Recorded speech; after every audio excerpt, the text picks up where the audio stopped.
بربلي دردان وخما أزبير قلبهم دورا من نما كتم بربلي دردان وخما ورزم لبو تشري مكان واللي يلكم وشيان جشاطي لما جينا جواني بشطاف بوير اف ام. هذا البرنامج برعاية هيئة الصحة المحلية المدعومة من منظمة دولية إنسانية طبية غير حكومية تعمل في مناطق الإدارة الذاتية شمال وشرق سوريا.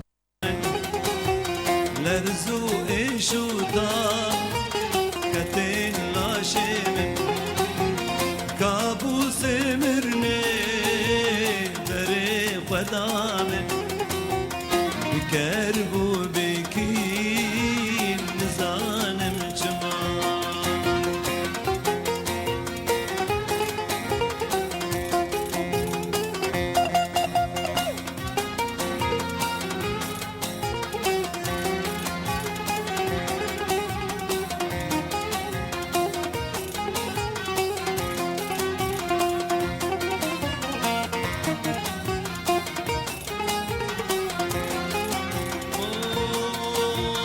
كابوس مرني ساويرك بطرس رويك يبرتحل ببرس بوبرس كابوس مرني ساويرك بطرس رويك يبرتحل ببرس بوبرس وقال كرامين خلافة قرس شبيان كتم جارا من لما جهز دكاتين دستو قابي من رو دقيرتين هردو جابي من جهز بوير اف ام. هذا البرنامج برعاية هيئة الصحة المحلية المدعومة من منظمة دولية إنسانية طبية غير حكومية تعمل في مناطق الإدارة الذاتية شمال وشرق سوريا. ذكاتي دستو قابل رو ذكرتين هردو جابل خطاك صورك شان لبرنابل هوري من بوقاك بتانا خمار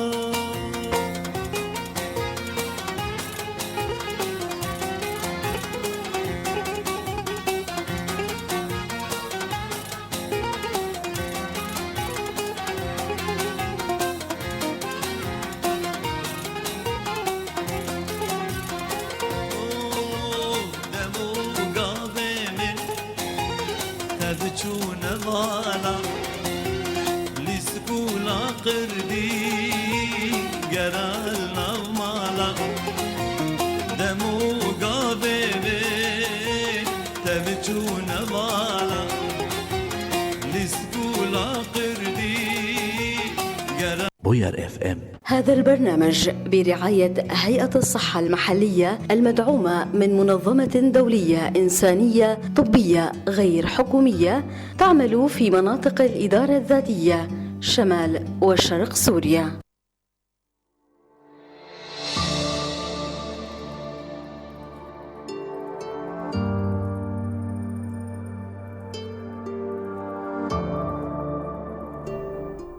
يسعد صباحكم مستمعي ومتابعي إذاعة بوير اف ام بحلقة جديدة من البرنامج الخاص عن الصحة النفسية والجسدية. معي أنا من وراء المايك شيف حسن عبر الموجة 103.5 من قامشلو وريفها عم تسمعونا، وعبر البث المباشر لصفحة الإذاعة على موقع الفيسبوك بوير عربي بترافقونا مشاهدة. يسمى بالمرض الصامت أو الاضطراب الصامت مع تزايد نسبته حول العالم، لا زالت أسباب هذا الاضطراب أو المرض غير محددة.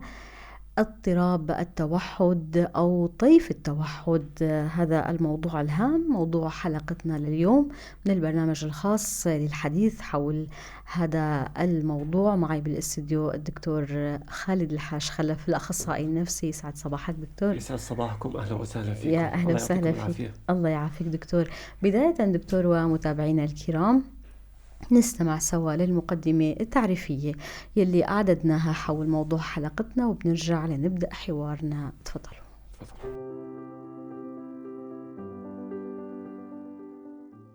التوحد هو مجموعة من الاضطرابات المعقدة لنمو الدماغ، والتي تتسم بمواجهة الفرد لصعوبات في التفاعل مع المجتمع والتواصل معه.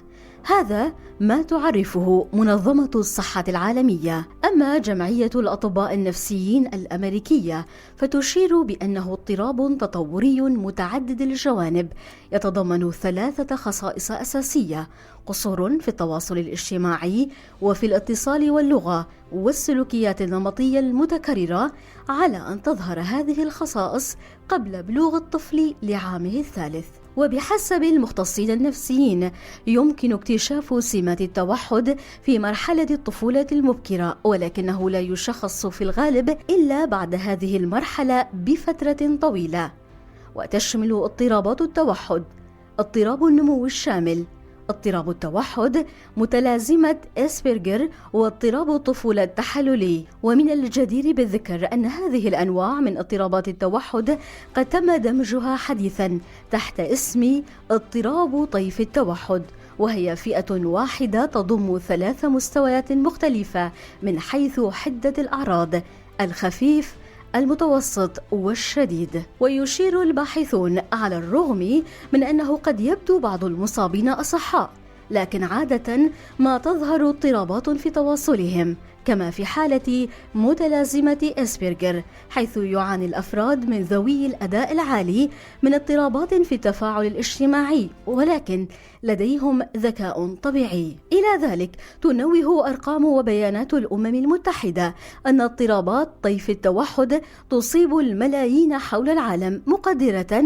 أن حوالي 1% من سكان العالم مصابين بمرض التوحد، أي حوالي 70 مليون شخص. من جانبها تقول منظمة الصحة العالمية أن طفلا واحدا من كل 100 طفل يعاني من التوحد، مشيرة أن قدرات الأشخاص المصابين واحتياجاتهم متباينة ويمكن أن تتطور مع مرور الوقت. هذا ويمكن أن تحسن التدخلات النفسية والاجتماعية المسندة بالبينات مهارات التواصل والسلوك الاجتماعي، إلى جانب تأثيرها الإيجابي في عافية الأشخاص المصابين بالتوحد والقائمين على رعايتهم ونوعية حياتهم.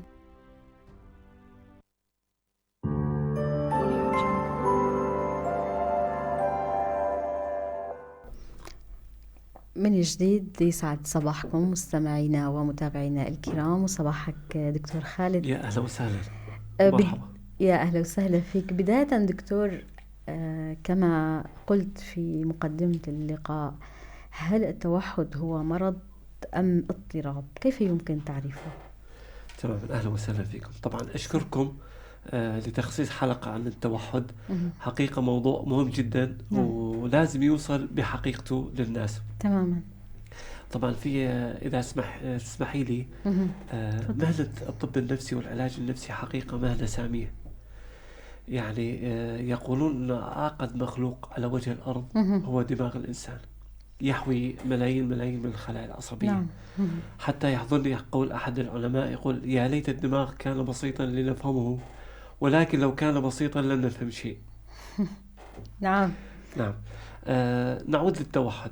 التوحد نسبته عالميا في إحصائيات الجمعية الوطنية لأطفال التوحد عام 2008 النسبة كانت 2 إلى 1000. نعم. في الدراسات البريطانية التي أقيمت عام 2005 النسبة مقاربة 3 إلى 1000. في مصر أجريت نسبة كانت أقل، 1 إلى 1000. في سوريا لم تكن هناك إحصائيات دقيقة، ولكن النسبة مطابقة للنسب العالمية. ولكن دكتور النسبة الأخطر هي النسبة التي أشارت إليها منظمة الصحة العالمية، طفل من كل 100 طفل. تماما. هلا هون إذا اسمحي لي، نسبة الذكور طبعا أكثر من نسبة هاي الإناث. أحد الاستفسارات حقيقة، مثل ما قلتي أو قال التقرير، الدراسات الحديثة النسبة تعدت إلى 2 أو 1%. طبعا ليش هاي النسبة تعدت؟ لتوافر مراكز متخصصة ولتدريب الأطباء وخاصة أطباء الأطفال. فصار عندنا تشخيص للتوحد. إيه. نرجع لتعريف التوحد. نعم. سؤالك، هل أنه التوحد مرض أم غير مرض؟ نعم. التوحد هو بالأصل إعاقة طويلة المدى، يمكن وصفه بأنه إعاقة طويلة المدى، عصبية نمائية، تتجلب عدة أمور: صعوبة في التعامل، وصعوبة في التفاعل، ورؤية العالم بمنظور وشكل خاص. ذهب العلماء إلى التسمية وانتقالهم من تسمية التوحد إلى اضطراب التوحد إلى طيف التوحد. نعم. ليش هاي التسمية؟ تستند التسمية وتستند نظرة العلماء إلى طريقة الطفل المصاب بهذا الطيف. نعم. في التواصل وفي التفاعل وفي رؤية المجتمع. طبعا كان هناك تقسيم للاضطرابات النفسية، في أن اضطراب طيف التوحد، في أن اضطراب سبيرجر، في أن اضطراب تفككي، وهكذا. هو طيف التوحد أو اضطرابات طيف التوحد بتندرج تحت الاضطرابات اللي أنت أشرت إليها، الاضطرابات النفسية. من بينها ما يسمى اضطراب التوحد بحد ذاته، هو شكل من أشكال اضطرابات طيف التوحد. تماما. إن شاء الله خلال اللقاء نحكي عنها بالتفصيل. نعم. طبعا النقطة الأساسية أنه يركز على مشكلة التواصل وصعوبة التفاعل والتعامل الاجتماعي. طبعا ليش سميت طيف؟ سميت طيف لأنه اختلاف الأعراض من حالة إلى أخرى. فهناك عبارة تختصر الطيف، تقول: إذا رأيت شخص واحد مصاب بالتوحد فقد رأيت شخصا واحدا مصابا بالتوحد. حالة فريدة، لكل شخص حالة فريدة. بدي أعطيكم مثال عن الطيف للتوضيح أكثر. نعم دكتور. إذا كان عندنا خطوط، الخطوط قاتمة وفاتحة وملونة، كل شخص يرى الخطوط بنظرته. شخص يراها من اليمين، شخص من اليسار، شخص من الأعلى، من الأسفل، شخص من الألوان القاتمة وشخص من الألوان الباهتة. لذلك قلنا كل حالة هي حالة مخصصة بذاتها، هي لون مخصص بذاته. تمام. هناك إجماع أن جذور التوحد مبكرة جدا في الدماغ وتظهر بعد الولادة، وهناك أبحاث. دكتور، جذور التوحد تعود إلى الدماغ، هون أنت عم تستند للنظرية الجينية. تمام. هلا في نظريات أو النظرية البيوكيميائية اللي بتشير إنه ممكن يكون في عدم تطور كامل بخلايا الدماغ. هلا نحكي إن شاء الله الموضوع هذا، ولكن نعم. يعني الدراسات الحديثة تشير إلى أن جذور التوحد تتركز في الدماغ. نعم. وتظهر بعد الولادة. أبحاث جارية جدا لكشف التوحد بعمر مبكر، بعمر 4 إلى 5 أشهر. نعم، 4 إلى 5 أشهر هي بداية ظهور الأعراض. هلا الأبحاث جارية. نعم. ولكن ما تم تصنيفها بشكل معتمد. نعم. دكتور، إذن أشرت بأنه طيف التوحد هي تسمية حديثة. نعم. لأن اضطراب التوحد لا يشمل فقط اضطراب، تعددت أوجه هذا الاضطراب واختلفت الأعراض، وبالتالي تم تسميته طيف التوحد. تمام. وطبعا هيك أنت وضحت الفرق بين التوحد كاضطراب وطيف التوحد. نتحدث بشكل أفصل عن هذه الاضطرابات دكتور. نعم. الاضطرابات التي أشرت إليها نعم. واختلافاتها. طبعا مثل ما قلتي الطيف يشمل جميع الأنواع والدرجات. نعم. أما الاضطراب فيشمل نوع محدد تماما. طبعا تسمية الطيف هي المصطلح العلم الحديث. نعم. إيه؟ نعم. تماما. اختلافات طيف التوحد كما قلنا منذ قليل أن كل حالة متخصصة بشيء أو عرض محدد. نعم. ولا توجد حالة مشابهة للحالة الثانية تماما. الاختلافات وين تروح؟ لا يوجد نوع واحد من التوحد. هناك اختلافات في المهارات، في التعبير غير اللفظي، في الكلام، في السلوكيات. هناك اختلاف في طريقة التعلم. هناك تعلم تقليدي، هناك تعلم عن طريق الرسم، هناك بصري. كذلك اختلاف في طريقة تحليل المشاكل والمسائل. في عندنا اختلاف الأخير اختلاف المهارات. وعلى سيرة المهارات هناك أطفال في التوحد لديهم مهارات عالية جدا. يعني نلاحظ طفل يحفظ الأرقام بسرعة هائلة. صحيح. طفل ذكاء فوق العادة. أجروا تجربة على طفل بريطاني مصاب بالتوحد. الطفل ركب في طائرة ورأى منظر المدينة، فبدأ بالرسم. رسم منظر المدينة بدقة هائلة جدا. الطفل الذي يعاني من التوحد يرسم المدينة من الطائرة. نعم. لذلك قال أنه ذاكرة وبدقة دكتور؟ ذاكرة جغرافية دقيقة جدا. يعني حتى يقول حتى الشبابيك رآها من الطائرة رسمها. دكتور، أشرت قبل قليل أن بعض الأعراض تظهر ب5 أشهر، تبدأ بالظهور من بعد 5 أشهر من الولادة أو 6 أشهر. البعض يشير أنه ممكن الأعراض تظهر بعد 2 سنين. متى تظهر علامات التوحد بداية؟ وهل لها منحى زمني محدد لحين ظهور الأعراض؟ تمام. هل الدراسات يعني أغلبها تمت بعمر 2 إلى 3 سنوات. معظم الدراسات. طبعا العلامات مثل ما قلت علامات مبكرة. ليش ظهرت العلامات من 2 إلى 3 سنوات؟ أغلب العوائل أو الأسر ينظرون إلى الطفل أنه طفل، ما ينظرون إلى العلامات الظاهرة، فيتأخر تشخيص التوحد إلى عمر 2 إلى 3 سنوات. ينتظرون الوقت. تماما. يعني إن شاء الله بالمرور بالحلقة نعم. سوف نلاحظ العلامات المبكرة. نعم. فلذلك التشخيص لا يتم إلا بعد 2 إلى 3. طبعا هناك دراسات حديثة مثل ما قلتي تشير إلى كشف أو تشخيص التوحد بعمر 4 إلى 5 أشهر.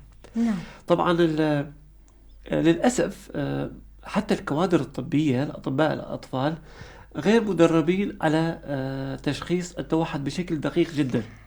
دكتور تفضلي أنت. دكتور، بس هنا يعني سؤال يطرح نفسه، أنه ويجب أن يكون محط الاهتمام أنه مسألة التوحد لا تتعلق فقط بشخص مدرك للجانب النفسي أو شخص مختص نفسي. التوحد قد يحتاج إلى مجالات متعددة، وربما الدراسات في المجالات المتعددة هي أحد التحديات أمام الأسباب. مسألة أنه بيحتاج أيضا طبيب صحي، الحالة البدنية للطفل، مختص بالحالة النفسية، مختص بمسألة التنشئة والتربية. هناك مجالات متعددة. كلامك دقيق 100%. تشخيص التوحد يحتاج إلى تكامل. تماما. أخصائي نفسي، طبيب نفسي، طبيب أطفال، طبيب عام. تماما. فإذا ما كان في تكامل ما كان في تشخيص دقيق 100%. لذلك يعني مسألة وصول الخبرات إلى أطباء الأطفال يعني أنا أعتبرها من الأولويات.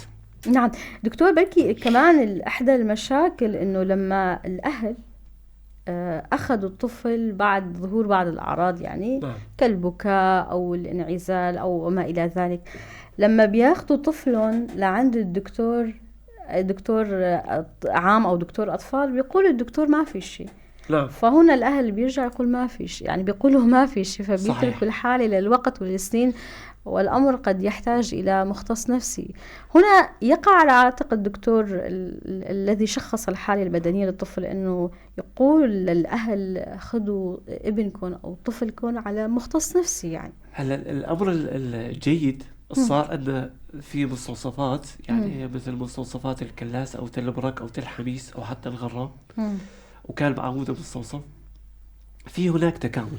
يعني يوجد طبيب ويوجد أخصائي نفسي بالمركز نفسه، بكل مركز من المراكز، بالمراكز هذول، يعني معظم المراكز. فلذلك صار في تكامل نوعا ما. والأمر جيد جدا، يعني لصالح الأطفال وصالح العوائل. نعم، هذا الأمر جيد جدا أن يكون نعم. بالمراكز الموجودة عندنا اختصاصات متعددة. نعم. لتناول الحالة النفسية للطفل، سواء كان توحد أو أي اضطراب أو أي مشكلة.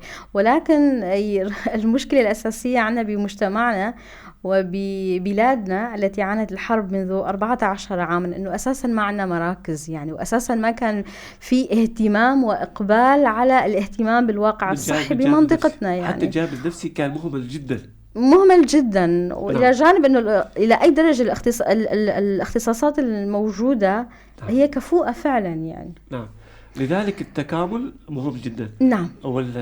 يعني العبارات العقل السليم في الجسم السليم، والجسم السليم في العقل السليم، يعني تماما متكامل جدا، متكامل تماما.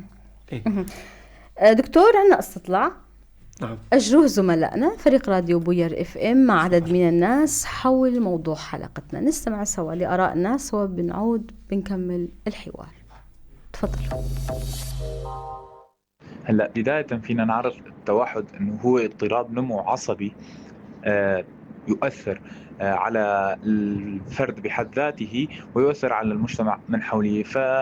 يعني فينا نقول انه التوحد بيضمر العلاقات المجتمعية للفرد وبيؤثر بشكل سلبي على تصرفاته وكينونته المجتمعية.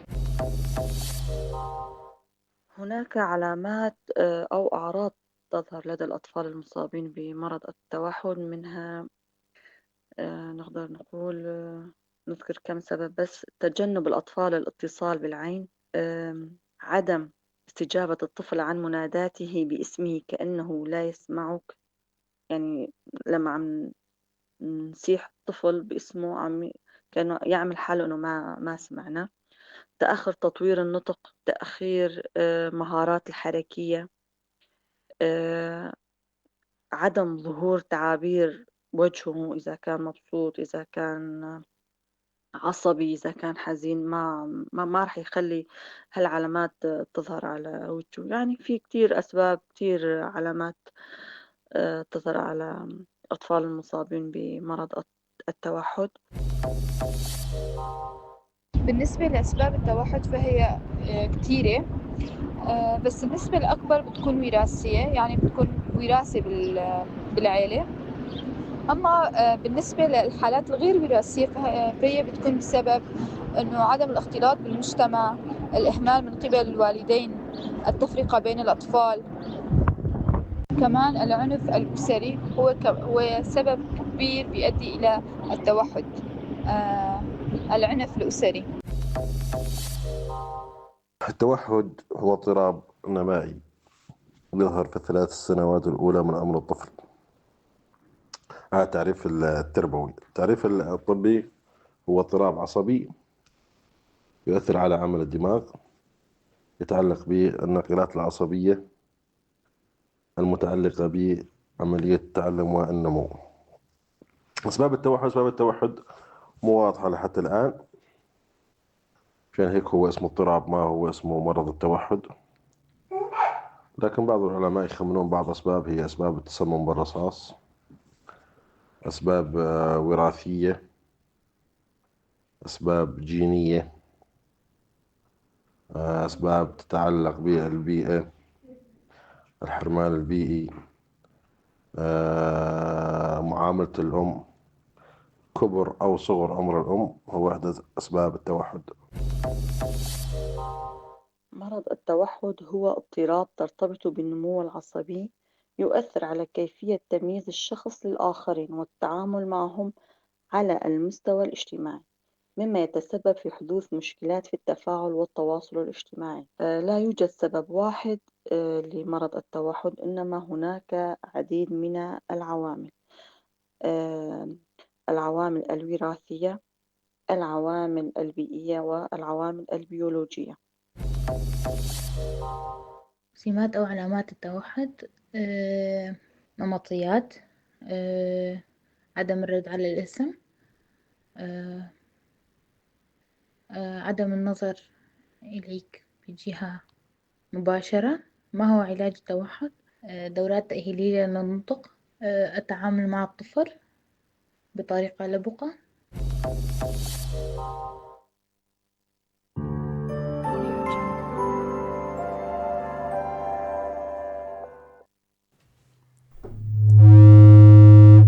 من جديد يسعد صباحكم مستمعينا ومتابعينا الكرام. بنتابع معك دكتور خالد. استمعنا لآراء الناس حول التوحد، كيف شفت معلوماتهم يعني؟ هلا في بعض معلومات جيدة ودقيقة حقيقة، وفي بعض معلومات تعتبر من المفاهيم الخاطئة تحتاج للتصحيح. إن شاء الله على مسيرة الحلقة نذكر المفاهيم إن شاء الله. دكتور، الأصوات بمجملها أشارت لمسألة الأعراض، الأعراض التي تشير لوجود اضطراب التوحد والأسباب يعني أكثر، ولكن هناك يعني بعض النقاط التي تحتاج أن نتوقف عنها. مسألة أنه من أسباب التوحد ممكن يكون عدم الاختلاط مع المجتمع، التفرقة بين الأطفال، العنف الأسري.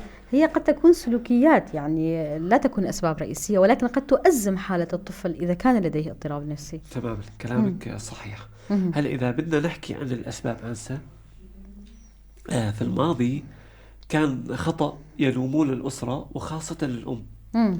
يعني حتى في مقولات أن الأم باردة، رغم أنها يعني أكثر حنانا وأكثر أطفال وأكثر رعاية للطفل. يعني تنسب بسبب إصابة الطفل أو ظهور الاضطراب للأم. يعني.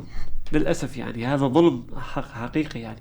نعم. بالحقيقة الحد الآن ما في سبب واضح لظهور طيف التوحد، ولكن هناك بعض العوامل في أنسة بالتقرير حكت عنها جيدة الفكرة هاي. هلا في عوامل تزيد من حالة التوحد. هو وجود التوحد موجود، ولكن هذه العوامل تزيد حدة الأعراض، تزيد الحدة تماما. منها وجود طفرات وراثية، منها تزداد الإصابة في عمر الأب والأم إذا ازدادوا بالعمر. هي هي الآراء التي تشير لمسألة شو هي الأسباب أو العوامل الخطورة. هاي عوامل الخطورة تزيد. تزيد. تمام. ليست عوامل الخطورة، ولكن عوامل تزيد من حدة الأعراض. تماما. مرض الأم أثناء الحمل، نقص المناعة أثناء الحمل، نقص بعض الفيتامينات والأملاح والمعادن وخاصة الفوليك أسيد، لذلك ينصحون فيه أثناء الحمل. في أن يعني إصابة المرأة في أن الطفرات الوراثية، كل هذه عوامل وليست أسباب. نعم. لكن البحث ما زال مستمر عن السبب، ولكن السبب الأساسي من الولادة، وكلها عوامل كلها تشير إن السبب الرئيس كلها تشير بأن المسبب الرئيسي بغض النظر أي المسببات منه يبدأ من الولادة. دكتور، أشرت للعوامل التي تزيد من حدة الأعراض، والنقطة المشتركة بين الكثير من النظريات أو التي تدرس مسألة أسباب هذا الاضطراب. نتناول الأسباب التي أو النظريات حول هذا الاضطراب وفقا لما تم الوصول إليه لحد الآن يعني. نعم. هلا النظريات تختلف هناك العديد من النظريات. نعم، عديد كثير، نظريات كثيرة، ولكن بالمجمل نعم. تمت تصنيف أو تم تصنيف طيف التوحد في 3 أمور. نعم، 3 مستويات. 3 أمور. هي صعوبة التخاطب، وصعوبة التفاعل، وصعوبة التخيل. نعم. هذه تدخل ضمن النظريات وضمن الأعراض. إذا سمحتي لي، صعوبة التخاطب، وصعوبة التفاعل، وصعوبة التخيل. نعم. إيش معنى صعوبة التخاطب؟ صعوبة في التوصيل الكلامي ولغة الجسد. أولا، الفهم الحرفي للكلام، والفهم غير العميق. شلون يعني فهم حرفي للكلام؟ يعني مثلا أنت في مصعد ومعك طفل مصاب بطيف التوحد. نعم. تقول له اليوم مشمس، يقول لك هل رأيت الشمس؟ فهم حرفي، يعني بدون فهم المعنى العميق. الإدراك، المسألة تتعلق بكمية يعني مستوى الإدراك لدى الطفل. عدد الكلمات قليلة، وأحيانا يكرر كلمات معينة ولساعات. هي من المؤشرات دكتور. نعم. هاي تلاحظ أن في صعوبات التخاطب. نعم. هناك صعوبات في التفاعل الاجتماعي، من ضمنها صعوبة فهم مشاعر وأحاسيس الآخرين، وكذلك صعوبة التعبير عن المشاعر الداخلية، ولا يدرك القواعد الأساسية بالنسبة للعالم. يعني مثلا ممكن يقرب رأسه من رأس أحد، أو ممكن يقتحم الكلام اقتحام. يجد الناس صعوبة في إقامة علاقة مع هذا الطفل. لا يقبل أن يتقرب الآخرون منه يعني. نعم، صعوبة بإيجاد علاقة. في عندنا صعوبات التخيل، وهذا يعني أمر دقيق بالنسبة للأعراض. نعم. صعوبات التخيل أن يعيش في عالم لوحده. واحد، الأطفال بشكل عام عندهم تخيل أنه يصبح فارس أو يصبح طيار أو طبيب. طفل التوحد ما عنده لعب هذا الدور التخيلي، سعة الخيال عنده أضيق. نعم، ما في عنده لعب هذا الدور التخيلي.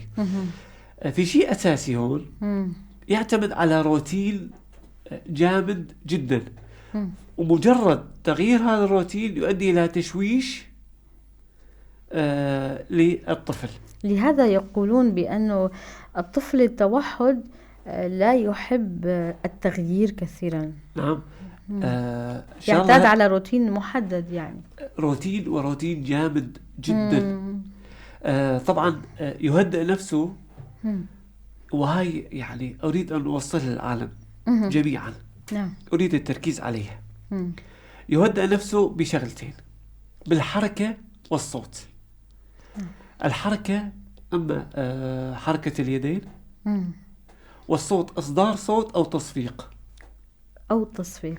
يعتمدها طفل التوحد في التهدئة، في تهدئة نفسه. الناس يعتبرونها غير ملائمة، فيقمعون هذه الحالة التي يحاول الطفل أن يهدئ من الروعة. الطفل طفل التوحد عنده حساسية شديدة. نعم. للضوء، للصوت، للروائح، لللمس. أحيانا الروائح غذاء وتكون طيبة، هو عنده حساسية بالنسبة له، يرفضها. هي هذه النقاط التي أشرت لها الآن دكتور. نعم. هي أيضا تندرج ضمن النقاط التي من الممكن أن تكون مؤشرات لوجود حالة توحد. تمام. وأنا أريد مؤشرات، وأريد الناس يفهمون هاي النقطة بالضبط. يعني أحيانا يدخل طفل توحد إلى مكان ويشعر بالارتباك، يشعر بالعدم الارتياح لوجود حساسية بالنسبة للضوء. ممكن ضوء شديد يسبب له حساسية، ممكن يجد كتاب معين ما اعتاد على هذا الروتين، أو يجد مثلا شيء معين موجود بالغرفة لم يره قبل. نعم. لذلك نشعر بالضوجان، نشعر بعدم الارتياح. نعم. دكتور، الأسباب والنظريات تندرج بمجملها ضمن عدة أمور. هناك الأسباب التي تشير لعوامل وراثية، هناك أسباب أو النظريات التي تشير لعوامل جينية، هناك الدراسات التي تشير لعوامل الأيضية، أو بعضها التي تشير للبيوكيميائية ومسألة إلى أي درجة ناقلات العصبية هي يعني تكون أحدى المسببات، والوراثية التي طبعا أشارت لها بعض الأصوات، أشير لها في ضمن الاستطلاع، أكثرها يعني بعض من الآراء مسألة أن الوراثة تلعب هو العامل الأكثر من بين كل العوامل أو الأسباب لحدوث لإمكانية حدوث اضطراب التوحد. هل إلى أي درجة سليمة هذه النظرة أنه الوراثة هو العامل الأكثر ممكن أنه يكون مسبب؟ تماما. أنا أريد أوصل طريقة مبسطة نعم وحقيقية عن طيف التوحد وعن الأعراض. هلا مثل ما قلت أشارت نظريات كثيرة، ليس بالضرورة أن تكون هي الصحيحة يعني. نعم. ولكن نريد إيصال شيء مبسط للعالم بحيث يفهمون إيش معنات طيف توحد. نعم. هلا السبب الأساسي سبب غير معروف وموجود بالدماغ منذ الولادة. نعم. لا تؤثر فيه الحالة الوراثية، ولا تؤثر فيه الأمور المعتادة، ولا تعامل الأسرة. نعم. إنما هي شيء أساسي. الأشياء اللي ذكرت بعد هي عوامل إما تزيد أو تنقص. إذن النظرية البيوكيميائية هي النظرية الأساسية التي النظريات الأخرى هي رديفة تشير للأسباب الأخرى التي قد تلعب دور عوامل يعني تزيد الحالة أو تنقص الحالة. هلا فيما يتعلق بالعامل الوراثي، يعني الدراسات التي قرأتها حول هذا الموضوع أنه إذا كان في طفل أنجب يعاني من التوحد، هنا تكون نسبة احتمالية إنجاب طفل آخر يصاب بالتوحد هي ما بين 2 إلى 18%. حتى نسبة فقط أقل. يعني حتى نسبة أقل أو أقل يعني. لذلك يعني نطمئن الناس إنه يعني إذا كان في حالة وجود طفل توحد أو أي مرض مع أي طفل ليس بالضرورة أو احتمالية قليلة جدا ولادة طفل ثاني يشبهه. نعم. وفي حالة التوائم المتطابقة إذا كان أحد التوأمين مصاب بالتوحد، النسبة تصل ل 35% إلى 95% إذا كانت التوائم متطابقة. أما إذا كانت غير متطابقة فالنسبة تصل إلى 31% إنه ممكن يكون الطفل الآخر من التوأمين يصاب بالتوحد. طبعا الله يبعده عن الجميع. الله يحفظ الجميع إن شاء الله. آمين. بدي أكمل شغلة. تفضل دكتور. بالنسبة للأعراض في هناك أعراض مهمة جدا. مثلا الطفل قلنا مو حساس بالنسبة للأصوات والكذا، أحيانا يتحسس بالصوت الداخلي مثل صوت الأمعاء، أما يكون يجوز مخيف له، أو إذا ما سمع صوت الأمعاء يخاف لأنه لا يدرك أساسا، ليس لديه الإدراك. يعتمد على الروتين. لذلك يعتمد على شيء أساسي ويحب التفاصيل، يحب التدقيق. يعني مثل هذا الذي يعني طلع بالطائرة وشاف المدينة فعرف التفاصيل الدقيقة. لذلك أي شيء يراه يدقق فيه تماما ويعطي انطباع وسلوك على هذا التدقيق. لذلك يكونون البعض منهم ماهرين عندما يكون لديهم ذكاء عادي أو ذكاء مرتفع. تماما. يعني مثل ما قلنا ذكاء فوق العادة وحفظ أرقام بشكل سريع جدا. نعم دكتور، هل تختلف الأعراض بين الصغار والكبار؟ وما هي الأعراض التي يمكن أن نتحدث عنها أو نشير إليها بعجالة فيما يتعلق باضطرابات التوحد؟ هلا الاختلاف حتى الاختلاف بين الفتيات والذكور، بين الإناث والذكور. هلا عند الإناث التفاصيل أقل وضوحا، يعني حتى تختفي أعراض التوحد أحيانا. مهم. عند الذكور أكثر وضوحا وأكثر تشخيصا. مهم. بالنسبة للكبار والصغار، الكبار كلما تأخرنا بالتشخيص وبالتدخل مهم.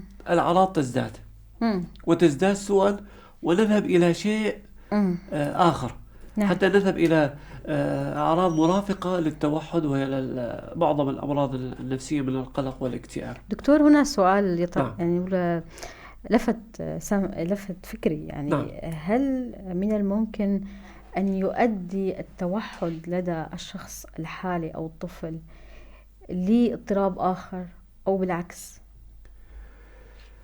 إن شاء الله هلا بالفقرات الجاية رح نتناول هاي الفكرة. نتناول هاي الفكرة، ونتناول فكرة أعمق كمان. دكتور، خلينا بعجالة نتناول الأعراض السلوكية والأعراض الجسدية ممكن للطفل الذي يعاني من التوحد.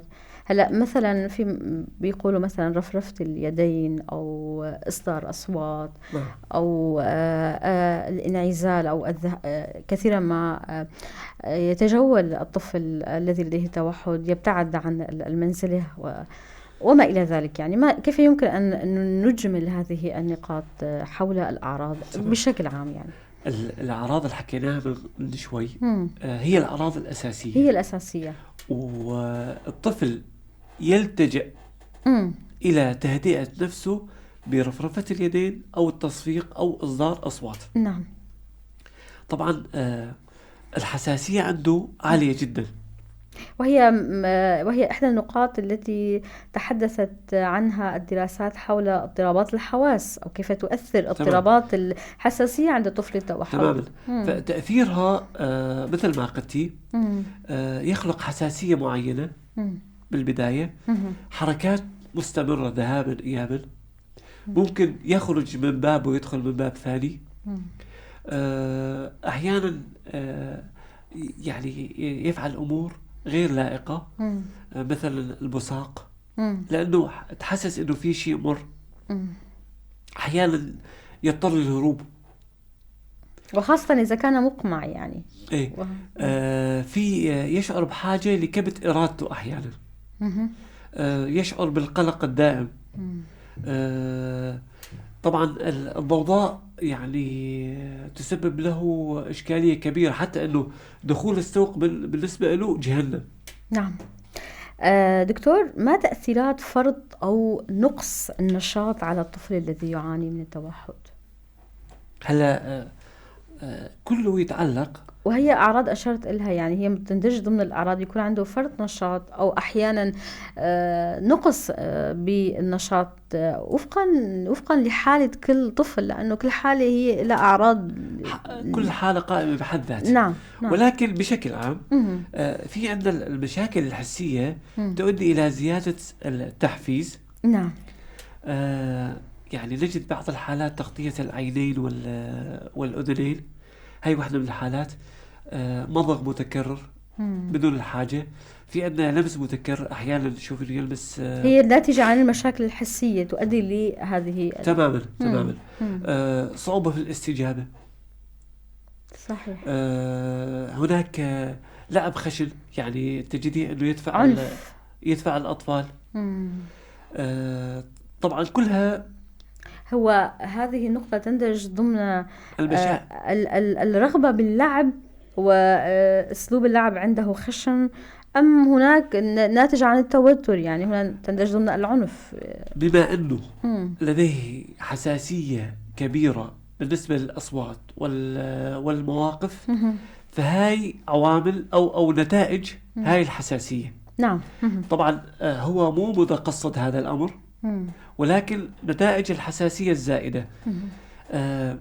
وعنده كمان صعوبة التفسير عن الشيء الداخلي، يعني مثلا إذا جاع أو إذا اضطر الذهاب للحمام، حقيقة صعوبة في التعبير.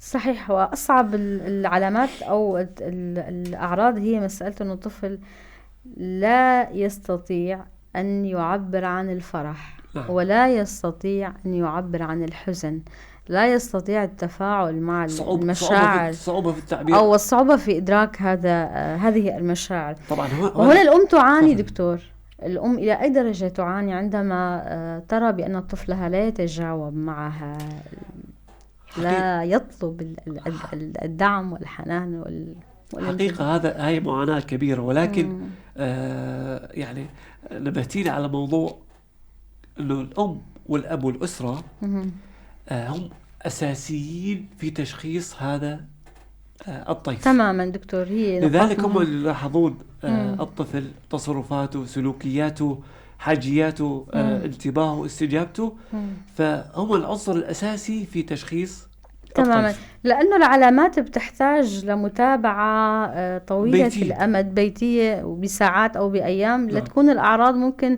تظهر أعراض أو تختفي أعراض أو صحيح. تختلف الأعراض، وهنا الدكتور ما رح يقدر يشخص. وحتى المختص النفسي إذا ما كانت الأم والأب يعني أساسيين بمسألة الأعراض ومتابعة الأعراض وتمييز بين الأعراض، للتمييز بين نوع الاضطراب من اضطرابات طيف التوحد دكتور. نعم. نتحدث لأنه الوقت بدأ يدركنا، يعني نتحدث عن تشخيص الأشخاص الذين يعانون من التوحد. كيف يتم التشخيص وما هي طرق التشخيص؟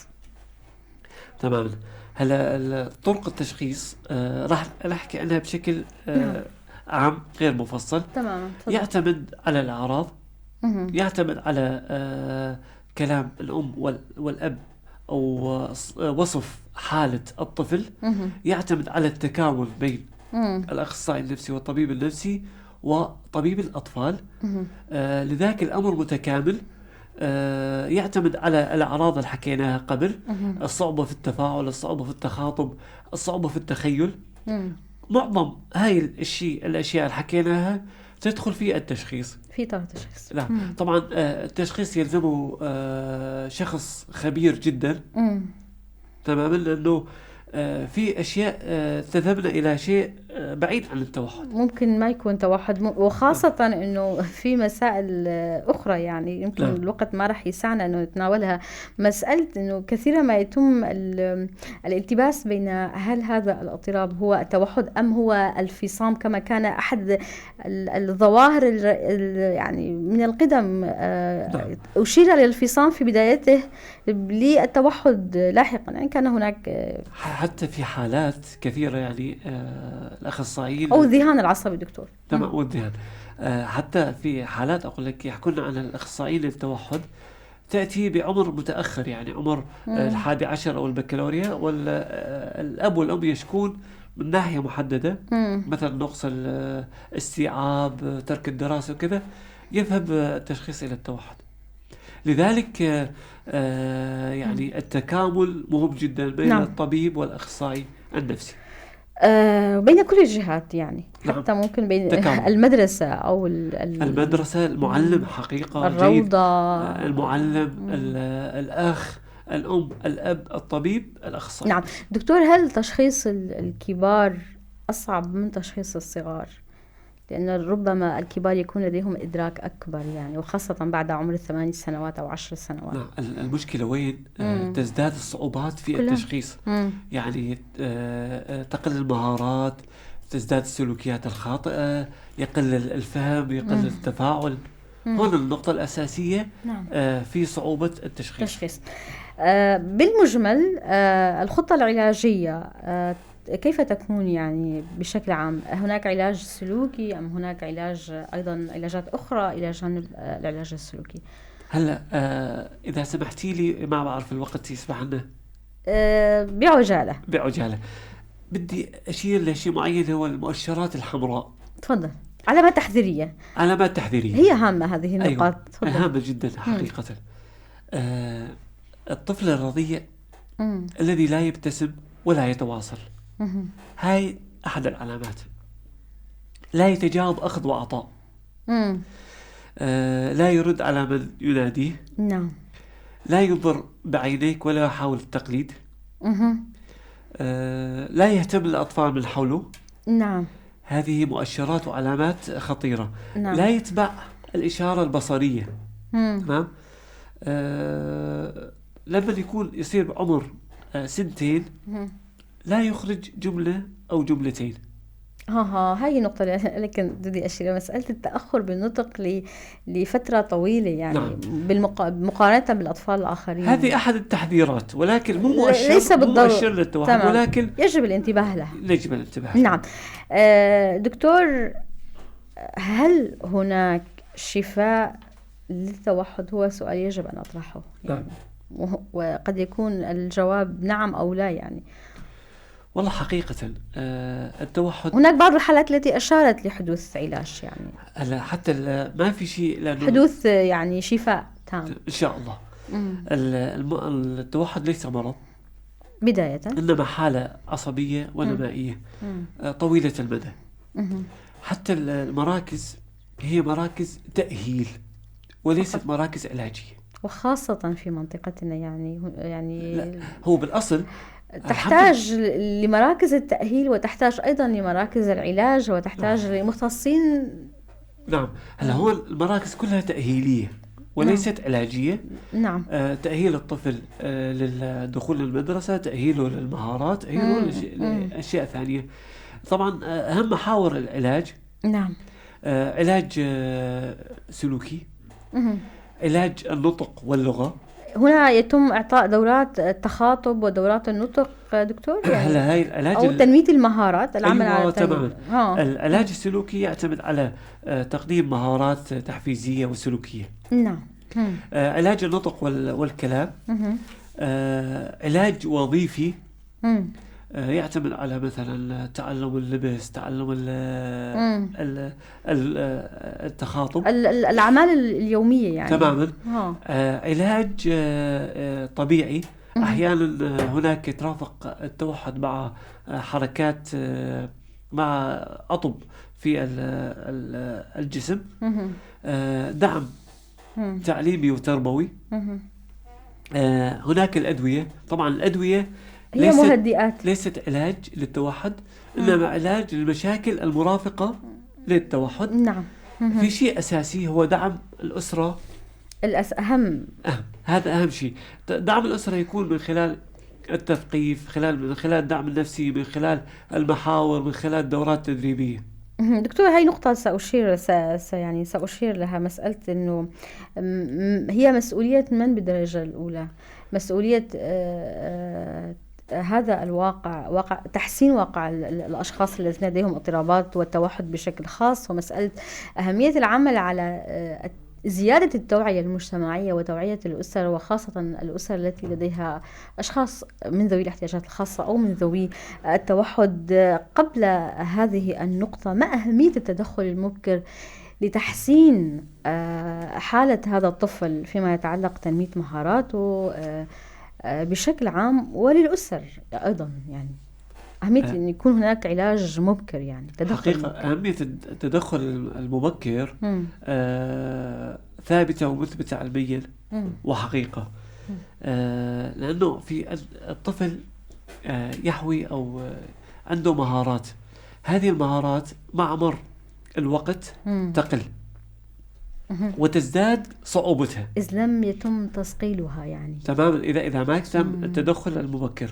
لذلك التدخل المبكر مهم في التعلم، في اكتساب مهارات جديدة، في اكتساب في تطور الطفل النمائي لديه يعني. نعم، تطور النمائي والعصبي والوعي، ونقص المشاكل المرافقة لذلك. تماما. هاي النقطة التي لفت بالي يعني، مسألة أنه كمان الأطفال والأشخاص الذين لديهم توحد يكون هناك أيضا حالات بدنية يعني، زيادة السمنة أو مشاكل أخرى يعني، لأنه حساسية مفرطة بالنسبة للروائح والأكل. فإما فرط في النشاط وإما نقص. فلما يكون في فرط ويكون في أكل كثير يؤدي إلى السمنة حقيقة. تأهيل والتدخل المبكر لعلاج أو لتأهيل طيف التوحد يمنع هذه الأمور. نعم. دكتور، ما هي مضاعفات التوحد في حال لم يكن هناك تدخل وعلاج إلى أين ستوصل هذه الحالة بهذا الطفل يعني؟ هلا المضاعفات يعني تتميز أول شيء تكون زيادة الاعتماد على الآخرين. اتكالية أكثر يعني. يعتمد يعني كلما تقدم بالعمر كلما زادت الاتكالية. وهنا عبء الأسرة والأشخاص المحيطين أيضا بالتالي يزداد يعني. نعم حقيقة. اضطراب في التغذية، يعني مشاكل في التغذية. نعم مثل ما قلنا يجوز سمنة. نعم. هناك اضطرابات في النوم، ممكن اضطرابات نفسية أخرى، مشاكل نفسية مرافقة مثل ما قلنا القلق والاكتئاب. يعني مريض أو مصاب بطيف التوحد زائد قلق، مصاب بطيف التوحد زائد اكتئاب، نوبات صرع مثلا. نعم دكتور، قبل ما نختم الحلقة، ما هي أهم المفاهيم الخاطئة حول التوحد، ومسؤولية من تقع، مسؤولية المجتمع بأطره وأفراده في تحسين واقع الصحة النفسية وواقع هؤلاء الأشخاص الذين لديهم سواء اضطراب التوحد أو أحدى اضطرابات طيف التوحد أو أي اضطراب نفسي آخر؟ بداية، ما هي أهم المفاهيم التي تحتاج أن يتم تسليط الضوء عليها الخاطئة؟ قبل ما نبدأ بالمفاهيم أريد شيء عجالة. تفضل. هناك علماء ومؤثرين أنتجوا كانوا مصابين بطيف التوحد. نعم. حقيقة منهم نيوتن، إسحاق نيوتن، منهم سبيرجر طبيب أطفال، منهم عالمة أمريكية، منهم لاعب كرة سلة أمريكية. حقيقة كان هناك مبدعين. نعم. أصيبوا بطيف التوحد وكانوا مبدعين ومؤثرين حقيقة. نعم. ومنتجين. المفاهيم الخاطئة أريد أن أوصل صوتي إلى العالم. نعم.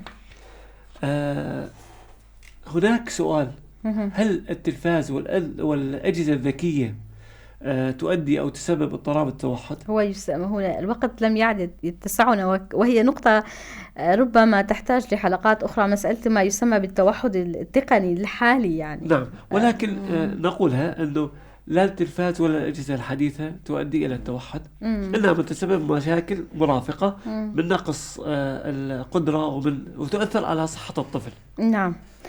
مصابي التوحد عديمي المشاعر، هذا الأمر خاطئ جدا. نعم. التوحد يعالج عن طريق، هم حساسون أكثر يعني. نعم. التوحد يعالج عن طريق الأدوية، خطأ. هناك علاجات متكاملة، عدة علاجات يعني. المصابين التوحد متشابهين في الأعراض، كمان مفهوم خطأ. لكل حالة خصوصيتها يعني. التوحد مرض نفسي، خطأ. التوحد مرض ليس مرض، هو اضطراب، عبارة إعاقة عصبية نمائية. نعم. التوحد ينتج عن اللقاحات، خاطئ جدا، وهي الكثير تناول. نعم. هذه خرافة. المصاب بالتوحد يحتاج إلى العنف والحزم، هذه مفهوم غلط للأسف الشديد. التوحد سببه السحر أو الحسد، وكثير من العائلات تقوم بأخذ طفلها إلى الشيخ نعم.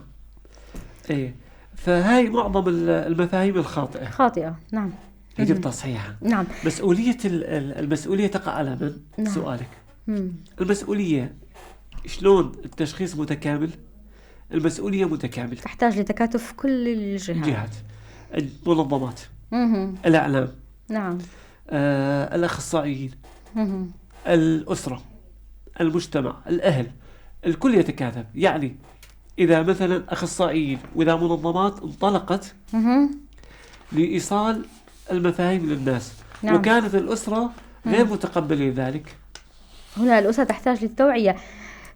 دكتور، يعني وقت لم يعد يتسعنا والوقت انتهى حقيقة، ولكن نقطة مهمة أريد أن أقولها: الكثير من الآباء والأمهات، لأن ليس للتوحد أسباب محددة ويقال بأن ليس له علاج، فهم يتجنبون التعامل مع هذه الفكرة، ومما يسبب يعني العبء لهم وعدم خضوع هذا الطفل لخطة علاج، ويتعرضون الكثير من الأطفال وخاصة بعد العمر 18 والعشر للتنمر، وهي ما تؤدي في الكثير من الحالات إلى توجه الطفل أو الشاب أو المراهق للعنف. يعني ختام لقائنا دكتور، شو حابب تضيف قبل ما نختم الحلقة؟ أحب أن أضيف شيء أسميته رسائل التوحد. تفضل. كونهم مختلفين لا يجعلهم أقل. الحب لا يحتاج إلى كلمات منطوقة. نعم. الحب لا يحتاج إلى تواصل بصري مستمر. رحلة التوحد تحتاج إلى شجاعة وإصرار وصبر. نعم.